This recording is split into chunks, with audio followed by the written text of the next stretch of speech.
ना तो हम बियाह न कर। ये तो हमरा पहले मालूम रहे कि चचवा तारा जैसा लीलगना से ही रिश्ता जोड़ा था पहले काट देने आती। अच्छा वो हमारे को बात नहीं करी तारी माई जी एने सुनो एने लग में आऊ नहीं ने सफा तनको लाज लिहाज देखे कपड़ा धोके खींचे तरह सास के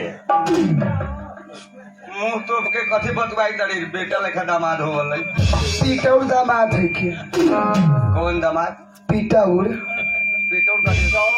दौड़ के का तो सफा उठाना कर देवे चाहे 5 जूता के। देखो भाजी मुंह संभाल के बोल मुंह संभाल के ना तो एक के फाइट में बेसी बोला हम संभरल बाड़ी काहे के तनी जेठ हो चल बाऊ का कहा था 5 सेट जूता किन दे 5 जूता देवे के चाहिए। 5 जूता कहते तेने मां तू ये जूता में काम चली। अगर वो तो हम बर्दाश्त कर ले वाली कहीं अपन भैया छोटका के हां मुनिफवा के कहीं बोला देनी केने बा तो छूटिए न मिल केने बा भेट तो करी बा कितना दिन बस ससुराल केने बा सरवा ओ साले साहब लो भेट करवा आल बड़ियो बोलावे ओ लट खड़ा होके देहो देखा दे ओ साले भाई दरिया बसंडो बजे तो तौले हो। हां अच्छा ए ओका से बेसी बोलबो न करे बहुत टेम्पर आवा मारवा में ये जमो पैंट वो पहनला। हां मारवा में जमा पैंट के भी देले रही। आ तोर भाईबा के ना उठा के पटक देला। हाँ गाड़ी पीले रही। सुनो सब बात हटाऊ हमरा बहुत कम टाइम में आयल बड़ी बिजनेस वाला लोग बड़ी एक दिन में हमार 80,000 रुपया गड़बड़ होता। अच्छा ये तो भारी बिजनेस बा। नगर पालिका में मेन काम हमरे बा पूरा टॉयलेट पे टॉयलेट साफ करला फिर गलती ना बोल टॉयलेट बनावे के ठेकेदारी। अच्छा टॉयलेट बनावे के ठेकेदारी हम तो कहीं साफ करे के ठेकेदारी। माई जी बोलो ना विदा करू। क्या करो हाँ ना अभी घर में कपड़ा रहता है ना कुछ। ऊ बहाना हमने जाने करी हमर धान बा हम अभी ले जाए। तो सुनो ना मेहमान अतब ओ मेहमान अब मेहमान जी हाँ ना अभी सनेश के कुछ जोड़ायल भाई ना घर में कपड़ा लता सियल बा कैसे बिदागरी कर दिया खुद ओ साली साहब अपने के जाए जाए सुनो ना अपना हो के कनु नंबर देले बड़ी का बोलबै था हमरा कहे का मतलब है सनेश न बा कपड़ा लाता न बा सनेशवे लेके सूते के बा हमरा। तनको बोले के ढक डर लागला कथी के डर है वो अब थुथु लागे बखुने से भास कावे बुझला साली बड़ी साली लेकर रहू ना आई तार घर ना बा से अपना समन मौजी से काम कर लेबा मन मनवा से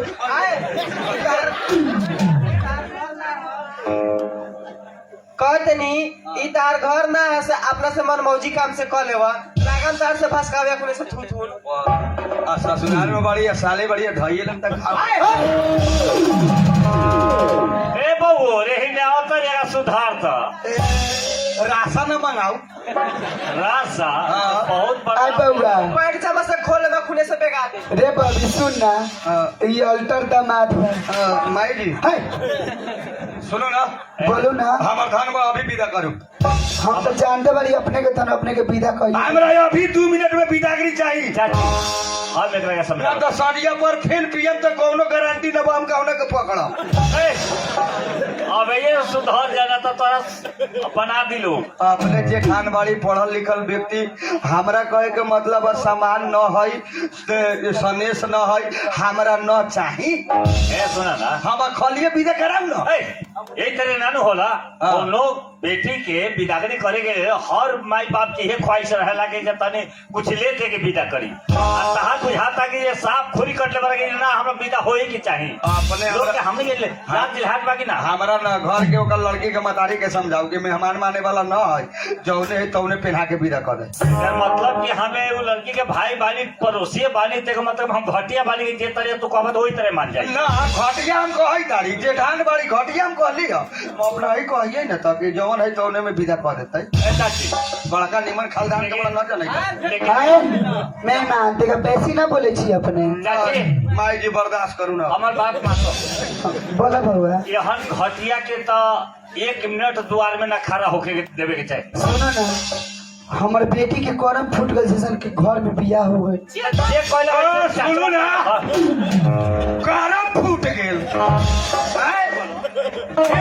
अलगे से बोला 10 गो अठजाम करम तो हमरा ऐसा दामाद न मिली ऐसा बिना बीमारी वाला तारा बीमारी नहीं थे एको पीस न तोरा ऐसा भारी बीमारी तो केहू के नहीं थे केतनो बाड़ी तो साफा पियोर सपेता बाड़ी हम तार बीमारी के विषय में हम बताए कथी भेल है आए जयमाला में एक बेर मिर्गी न हो गेल तो ओका मतलब कथी बीमारिया आय बउआ ये तो हटले बा या हफ्ता में उठौना में एकरा जूता हमरे बर्दाश्त हम न सुने के चाहिए दाड़ी अगर अपने सके तो को इज्जत हाथ में बात तो लगले विदा करू आ न तो हमरे लेके बेइज्जती घर के हुकम तो रखले रहू हम चाहिए दाड़ी ओ मेहमान ओ मेहमान जी मरद के बेटा हुकम न कि अपने के दूरा पर हम ला धरम हाँ मेहमान मेहमान 50 गो बियाह करम ऐसन से सुनू ना हाँ ना खिसियाऊ ना हम गोल लग सास बाड़ी कहू विदा करे जल्दी हम चाहिए तो बिदागरी कह दे गलत ना खिसियाई छी नानू किसी आई करू विदा के नरम दिमाग से सोचे के चाहिए साल भर पर ससुराल रहली इज्जते हमर न भेल अब ना, यही इज्जत इज्जत अब बड़े नीमन से बेलक हम मछली भात के जाओ रे कहे विदा कर देते चाची अब जानते वाले कि बेचता घर में बॉबी के शादी करा दे अब हमने के हारे के परिचय तरिया कहता कौन घर वही में तरिया कौन घर में बिदागरी होको जाना को मंगनी में लाता लाती होती निमन घर में कहता मेहमान कहे तो बढ़िया घरे बियाह कैले तो छी बढ़िया कहू कही तो दाड़ी बढ़िया घर ना बा के तुम रोजे 4 जूता पिटा ली हफ्ता में बॉबी दे एक बेर में ना माने वाले वाली सुन ना जय तब कथी करी मेहमान आइल बा तोर तो कथी करी जो नीमन से रही एमाई हम जातनी ना जातनी ससुर तू निमन से रही चाची साला खलिया घर में विदा हो गेल जाए के बेरी एक बोरा चाउरो देवल ओ मेहमान ऐसे धान पूरा पानी से बह गया ए चुप रह बह गेले कहा था फिर कुटाऊ के ताम नहीं के साला खापाचू मोटरसाइकिल छोड़ के साइकिल पर बियाह कर लिया अपाचू? अपाचू एकरा खानदाने न कोनो देखेले बा खाली कोनो के लोग के मुंह से सुनल आय आवाज बउआ सुना ना ना देखा तारा कितना चाहे से सुना बेटी आ कैसन छुछुनर दामाद तनको मिले गई सबा का कहला बूटवल कमाई ले कथी भी साइकिल लेके बऊ आई ले जूता चप्पल फलाम कवार कवार के काम करल हो गला बिदागरी हाँ जा एगो बात सुन लो कि जौन हिसाब किताब यहाँ से खैल वो हिसाब किताब के पानी हटा दी आ जे तरिया चल गए चल अरे मेहमान तेको दिमाग ना बा अपने के जो ना भेंट कहना लेता जातनी नहीं हमारी के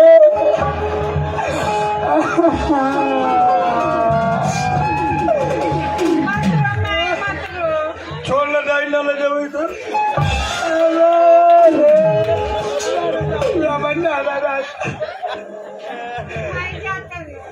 चाची कथी चिकरो फिकरो लगा ले बुझे घर में मरने हो गए जाए ना फिर ना आई का गोड़ लगे तारी भाई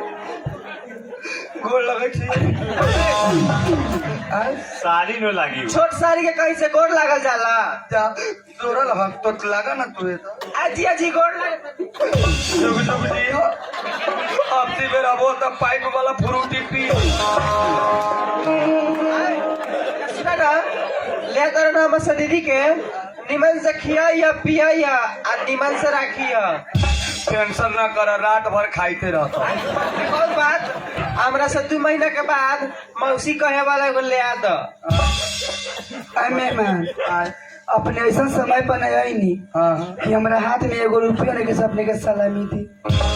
ना ये घर कैसन बसे हम पहले उसे जने नहीं कॉलेज जरूरी बाकी बार बार पैसे मिले नहीं कौन जरूरी दामाद बा साल भर 2 साल पे आवेला भाई जी पर ना खुश रह अच्छा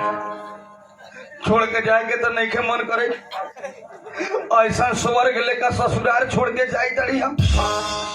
भाई जी टेंशन ना करम फिर हम 5 दिन में एकरा लेके आए का है थोड़े बात बका हमरे देख के कुतो बोले था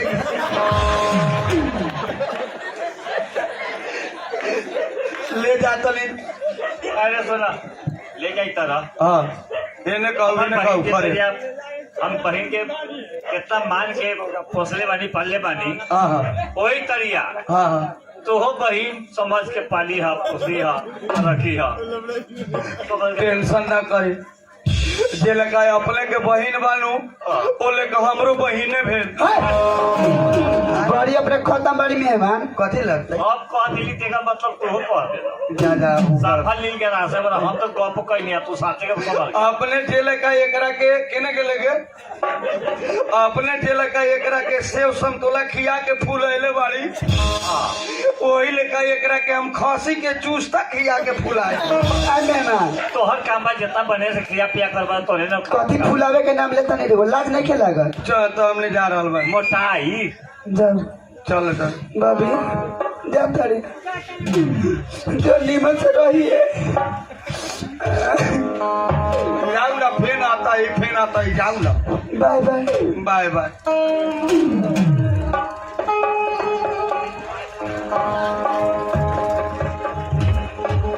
कहना का भोला गिरल हौ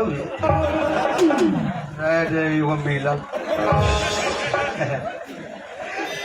खिसियाले रहू ना खिसियल बनी मेहरारू आजो तो हमर सोहाग रात बा आजो हमर जीत करता कि सापा भर पेट खा लू आई उ सब छोड़िए काम धंधा में लागी और काम धंधा अब हमारी लोली नहीं है तो भूखले रहा ना कमाई ना काम धंधा कर तो हम खाए कथी तू कथी कहे के चाही तड़े हम न कमाई ले अब हम नहीं बोला के लिए बड़ी नहर से ससुरा हाँ हाँ तो काम धंधा करे जाई तब न खाए आए से पहले हम कथी करते रही दारू पी के दिन भर घूमते रहा तो अपना यहाँ सिखाई के देख ले वही से गाड़िए जाने तले ना हाँ तो ही बताओ कौन काम करू चारी ओरी बिजनेस नगर पालिका में वोटो दिली तो न देवल है नौकरी आई, हम एगो काम सोचले बानी कौन काम अपना चौक पर हाँ। पानी की दुकान खोल ली पान के दुकान हाँ हमरा आते दुकान चलबे न करता हूँ आ चलतो जवन हम पिए जब बड़ी चली अपने खोली तो खोले हाँ तो हम बिजनेस कर लेम पान के दुकान खोल लेम तो तू हमरा के रात में प्यार करबे नु हाँ निमन से हमरा से बोलबे नु हाँ साचो साची वाह मेहरारू हम तो कर लिए कि कुल लक्ष्मी से हमार शादी हो गई लेकिन आज हमरा पता लागल कि तोरा लेकर लक्ष्मीनिया मेहरारू कौनो के ना औते हमरा बिजनेस पकड़वा दे ढेउआ खोलेला हवा खोले लगे हाँ आई नहर में हम कमैले बानी रखले बानी घर में पैसा कमैले भाई हाँ कथी में गे आई सिलाई मशीन में हम तो गली जानू मटी कोनुआ में जाके ले बड़े डेढ़ा के लिए हम 1000 रुपया दे हम जाता नहीं यही बेर पान के पाता खैर चूना कीन के ले आल सादा पीला बढ़िया मीठा पान सब आ दुकान आज से धक्का धक चली ठीक बजे तनी चले तो दिन भर हम दुकाने पर हम हाँ दिन भर दुकाने पर अब सांझ के टाइम में चले यार सवेरे 7 बजे जब या 7 के 7 बजे अब हाँ आ दिन भर हम दुकाने में दिन भर दुकाने पर तो तू दिन भर हमर इंतजार करिए तो रहुए के तो इंतजार करो चल जब दुकान खोलवा दिलू जब हमरा के कह दिलू दुकान करेला तो ये बेर तो खर कटल बाड़ी हम आई बेरा हाँ छोड़ लिए ना तो क्या तब दुकान न चली चली तो